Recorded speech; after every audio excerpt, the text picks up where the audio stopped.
বন্ধু কাকে বলে? আমার মতে বন্ধু তাকে বলে যে বন্ধু টাকা ধার নিয়ে টাকা দেয় না,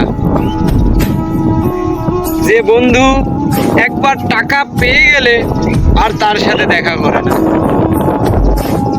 যে বন্ধু উপকারে আসে না, যে বন্ধু সুযোগ খোঁজে, এগুলোই হলো প্রকৃত বন্ধু। আমার মতে এটা কখনোই না।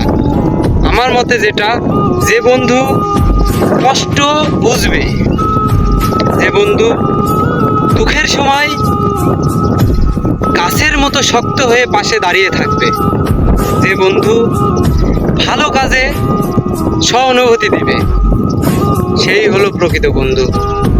বন্ধু হলেই বন্ধু বলে না। একটা কথা মাথায় রাখবেন, বন্ধুর অপর নাম কিন্তু শত্রু।